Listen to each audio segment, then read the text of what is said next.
Vamos continuar aqui, olha eu novamente no vídeo. Bem, então terminamos a última aula falando que para os economistas da escola clássica, a oferta agregada é o que determina o crescimento econômico, o PIB. A demanda vai se ajustar. Então é importante você aumentar o estoque que você tem de cada um dos fatores de produção. Isso que é o importante. Entretanto, discutir com vocês que, com exceção do trabalho, os outros fatores de produção demoram para reagir, demoram um tempo para mudar. Agora, o fator que você consegue alterar de maneira mais rápida é o fator de trabalho, tá? Então, no curto prazo, nós consideramos que para você entender o crescimento econômico é necessário você olhar o que está acontecendo no mercado de trabalho, certo? Se você está aumentando o número de trabalhadores ou não, isso que vai determinar o crescimento econômico no curto prazo. Entretanto, eu destaquei com vocês que cada trabalhador que você vai colocando a mais para produzir, vai sendo contratado nesse mercado de trabalho, a produção total da economia vai aumentando. Porém, vai aumentando a taxas decrescentes, porque a produtividade marginal do trabalho, né, vai caindo. Produtividade marginal do trabalho. Então, o rendimento de cada trabalhador extra que você vai colocando na margem vai sendo menor. Então, isso por quê? Porque os outros fatores de produção são fixos, isso é o que o modelo determina propriamente. Também aí na vida real, porque você vai colocando, cada vez que você vai colocando mais gente no mercado do trabalho, você vai trazendo pessoas em média menos qualificadas. Então, isso também vai caindo a produtividade, tá bem? Então, aí lembrando disso daí, nós vimos que a curva, tá, do produto agregado, no curto prazo, determinada apenas pelo mercado de trabalho, o número de trabalhadores, N aqui é a sigla que o Lopes e Vasconcelos usa para trabalhadores. Outros livros vão utilizar N, tá bem? E, então, veja, ó, conforme aumenta a N, está aumentando o Y. Entretanto, está aumentando a uma taxa decrescente, tá? Então, nós estamos aqui no curto prazo. Então, nós vamos tentar determinar no mercado de trabalho o que está por trás desse N, né? Quantidade de trabalhadores que vão estar trabalhando, oferta e demanda. Uma vez que você encontra ele, você vai ter aqui o produto da economia, produto agregado, o PIB da economia, traduzindo aí ao pé da letra, já que a oferta vai gerar demanda, a demanda vai se ajustar à oferta, então você determinou o produto, a oferta agregada está determinando consequentemente a demanda e o PIB, tá bom? Bom, vamos então dar sequência aqui. Bem, então vamos olhar para o mercado de trabalho no modelo clássico, ele é primordial. Lembra que nós temos vários mercados em economia, né? Mercado real, de bens e serviços, mercado financeiro, tá? Então, olha, o mercado de trabalho para os economistas clássicos funciona como um mercado qualquer. O mercado de batata, de cebola é a mesma coisa para eles, ou deveria ser a mesma coisa, tá? Então, o nível de emprego, aquele N que nós vimos lá, né, é determinado pela demanda de trabalho e pela oferta de trabalho. Entretanto, aqui os alunos costumam fazer muita confusão, presta atenção nesse termo. A demanda por trabalho é quem está querendo trabalho. Os donos do trabalho, do fator de produção trabalho, são os trabalhadores, as famílias, os trabalhadores, certo? Eles são donos do fator trabalho. Então, as empresas demandam trabalho. Sempre que estivermos falando sobre demanda de trabalho, estamos falando do lado das empresas, quanto elas querem contratar de trabalhadores. Por sua vez, a oferta de trabalho, quem oferta trabalho é quem é dono do fator trabalho, são os trabalhadores. Tá? Então, cuidado aí, porque normalmente, no dia a dia, a gente diz, eu vou procurar emprego. Na verdade, você não está procurando emprego. Você, trabalhador, está ofertando trabalho. Tá? A empresa que está procurando, que está demandando. Então, fica aí, isso aí às vezes gera um pouco de confusão. E, bom, e o ND, ó, veja a sigla que eu vou utilizar, vou usar a mesma do Lopes Vasconcelos. Toda vez que eu colocar N elevado aqui a D, significa que estou me referindo à demanda por trabalho, tá?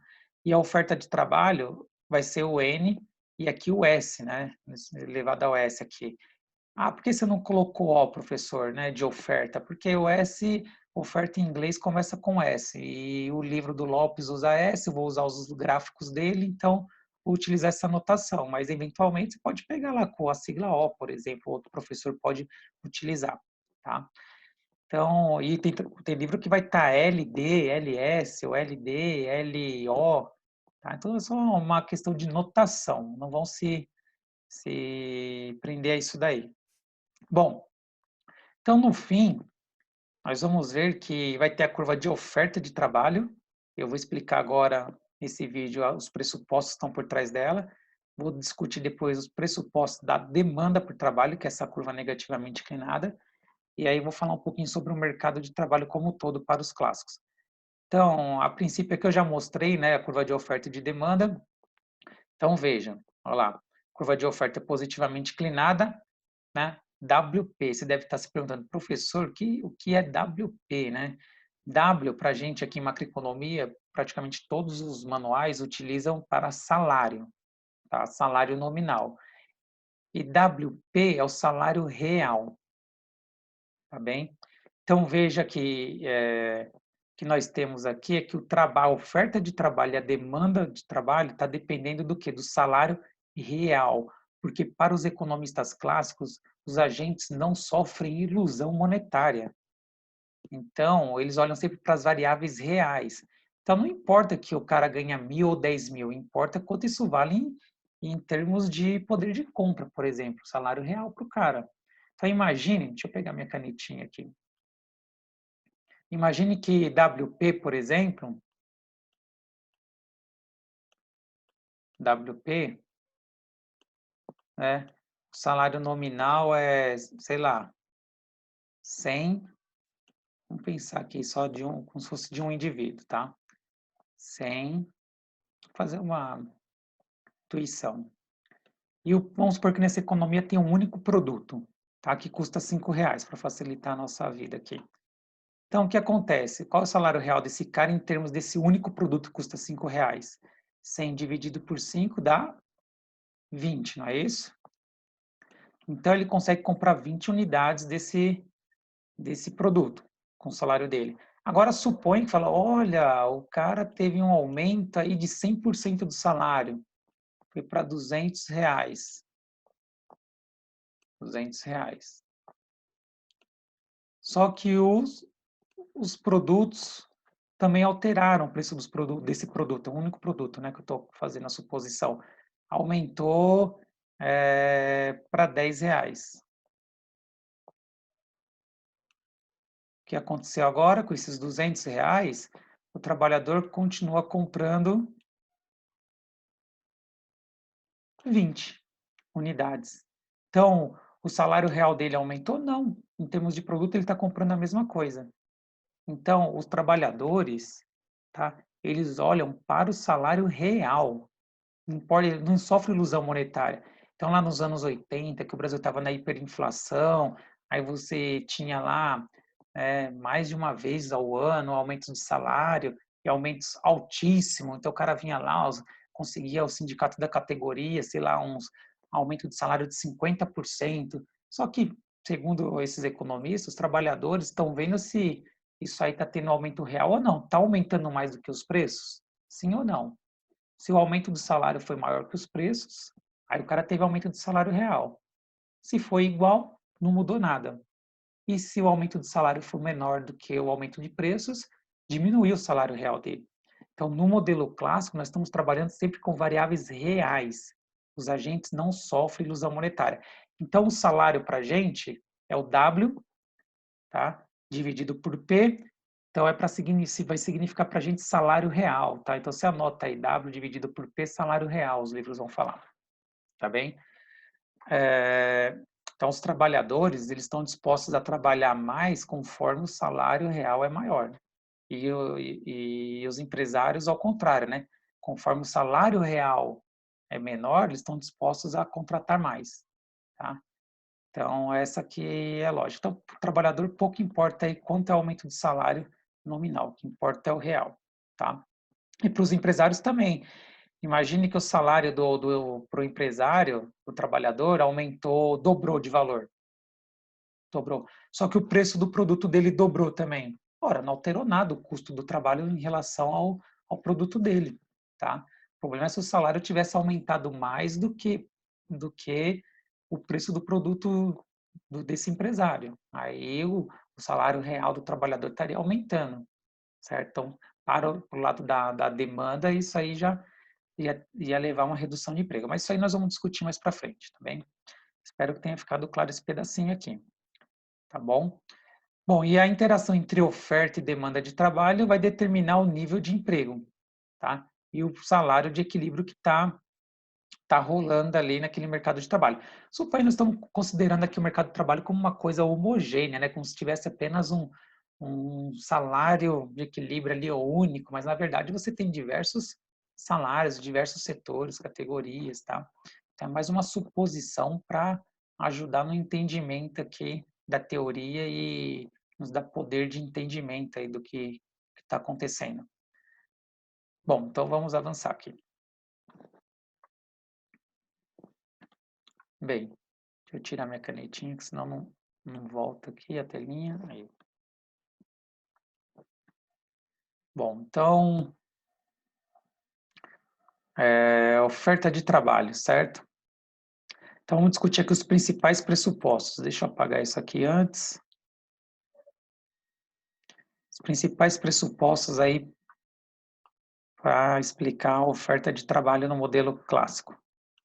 Então, eu vou usar os termos técnicos, né? Depois eu traduzo aqui ao pé da letra, mas é importante para você, na hora que for fazer uma prova, ouvir alguém comentando da área, entender aí do que está se tratando. Vamos lá. Bom, então eu já falei esse primeiro pressuposto. A oferta de trabalho é afetada pelo salário real, não nominal. Para os economistas clássicos, lembre, sempre são as variáveis reais, qualquer um que seja do que estamos falando, tá? Sempre lembre disso daí. Então, caiu alguma questão em algum lugar, concurso, uma prova, um ENAD, falou de variável real, você falou, opa, os economistas clássicos, tá? Bom, para os economistas clássicos aqui nesse modelo, o trabalho gera desutilidade. O que é esse termo desutilidade? Não gera prazer. Ó, utilidade, desutilidade. Utilidade gera utilidade. Então, se é desutilidade, né, não está gerando utilidade. Tá? Pensa pela lógica. Às vezes fica com dificuldade de dominar aí esses termos. Então, ao pé da letra, é o seguinte. Está falando, para o trabalhador, o trabalho é ruim, certo? Pô, professor, mas tem gente que eu vi aí, o Justus, não sei mais quem, falando que trabalha por prazer, para se realizar. Pois é, né? Nessa teoria aqui, você está pressupondo que isso aí não existe, certo? Ou se existe, é um efeito tão pequeno e marginal.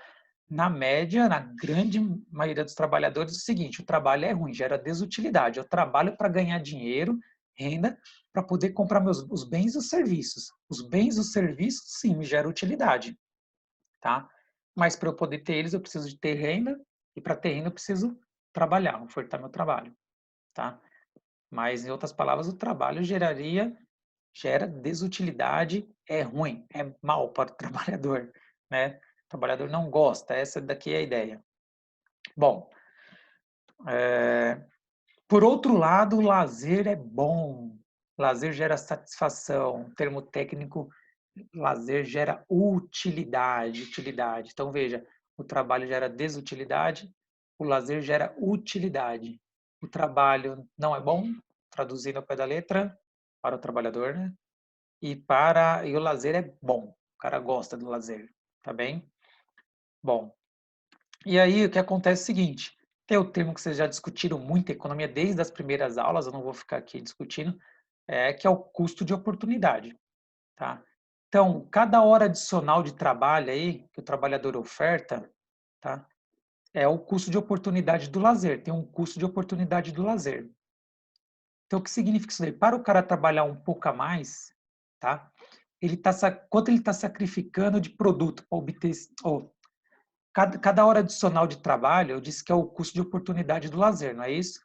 Então, significa o quanto, tá, é sacrificado de produto, de produção para obter lazer, Tá? Então, esse é o custo de oportunidade do lazer. Quanto você está sacrificando aí de produção, tá? Para obter lazer. Bom, e aí é o seguinte, daí a decisão do trabalhador, tá? Vai depender, ele vai tentar maximizar uma função de utilidade. Nessa função de utilidade, ele tem lá uma cesta, teoricamente uma cesta, composta pela renda, que ele pode comprar bens e serviços, e lazer. Então, a renda, sim, gera prazer para ele, utilidade. E o lazer também. Agora, trabalhar não. Tá? Trabalhar gera desutilidade. Então, alguns livros, o Lopes Vasconcelos não pega nem muito pesado nessa parte. Eles vão fazer curvas de diferença lá, tá? Da renda e lazer, e mostrar, usar técnicas de microeconomia, mostrando que o trabalhador vai sempre tentar maximizar essa curva, dado que ele é racional, enfim, tá? Eu não vou pegar muito pesado nisso aqui não, tá? Não vai ser tão primordial para a gente, porque a gente vai ver a seguir. Bom,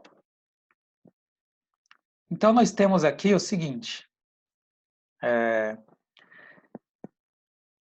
se a curva de oferta de trabalho, ela indica quanto de salário real é necessário para induzir o indivíduo a abrir mão do lazer, né?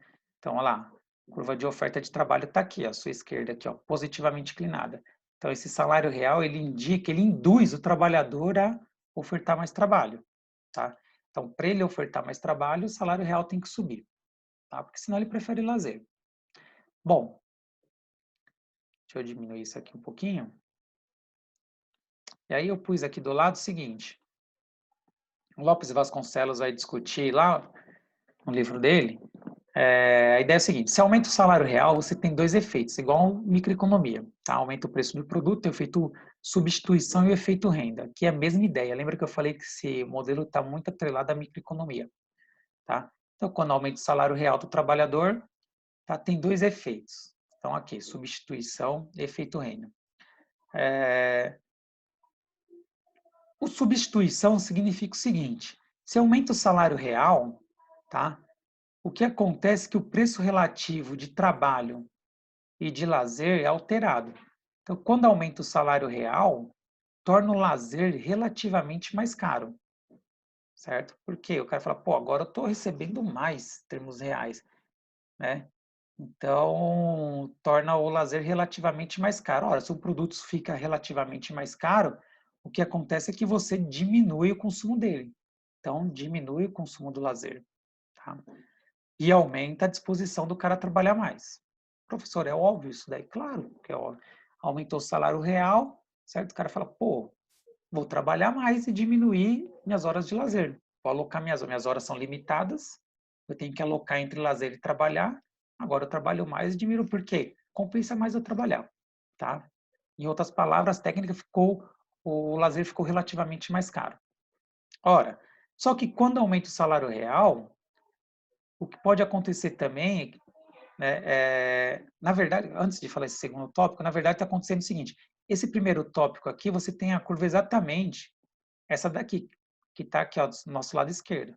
Quando aumenta o salário real, o cara está disposto a trabalhar mais, ofertar mais trabalho. Porém, quando aumenta o salário real, o cara vai ficando mais rico, certo? O cara vai ficando mais rico. E se o cara vai ficando mais rico, tá? Ele vai querer mais demanda por lazer. Quando o cara é pobre, o cara fala, pô, preciso trabalhar, preciso de renda, enfim. Aí ele vai tendo aumento de salário, vai sendo promovido. À medida que ele vai ganhando mais, né? Ele vai falando, opa, eu preciso, eu quero ter mais lazer, agora eu tenho dinheiro, mas não tenho tempo para gastar, para consumir, certo? Vai aumentando a demanda dele por lazer. Ora, se ele pensar assim, ele vai estar disposto a oferecer menos trabalho. O que eu estou falando é o seguinte, existem esses dois efeitos, certo? Esse segundo efeito, né, graficamente seria assim, ó, deixa eu fazer para vocês aqui. Imagina que eu tenho essa curva de oferta agora, essa mesma curva de oferta, tá?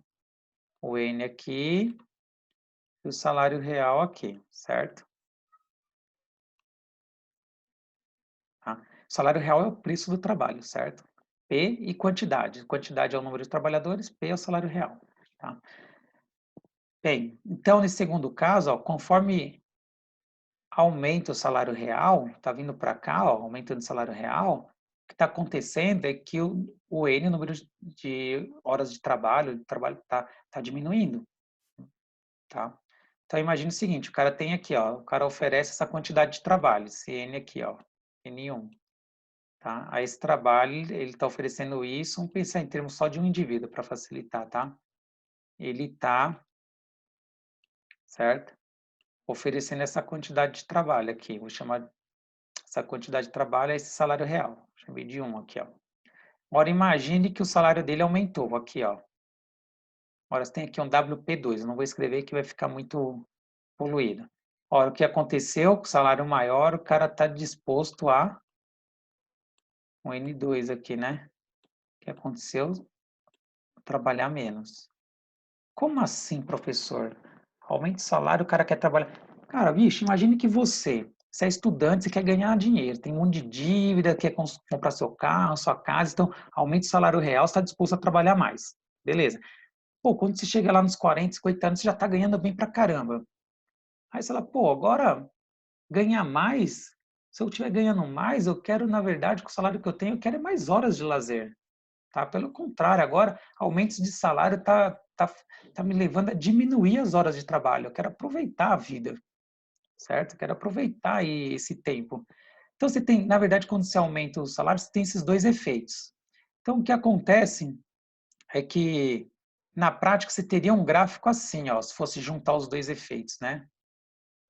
Então, de cada ponto da curva, você tem que ver qual efeito se sobrepõe.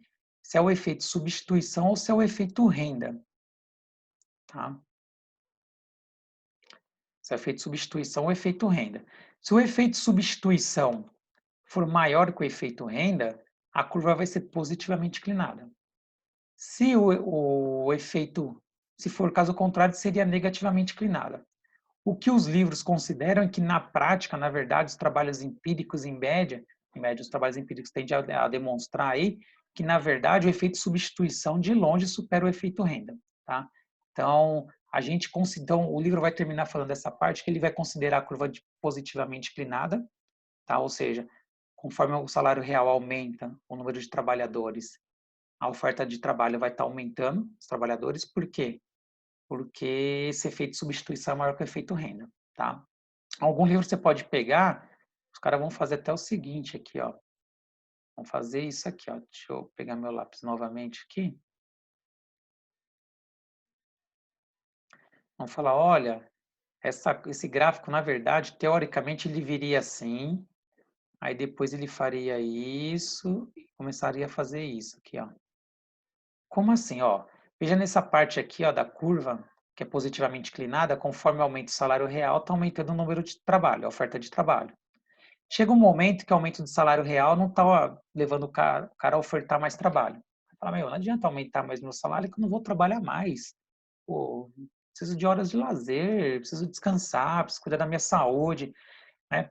E vai chegando um momento que se o salário real do cara vai sendo mais alto, pelo contrário, ele vai começar a querer diminuir, né, a oferta de... Então, essa parte aqui, ó, negativamente inclinada da curva, seria o ponto em que se continuar aumentando a oferta de trabalho, você está diminuindo o N, né? Então, salários tão altos que o cara começa a querer diminuir.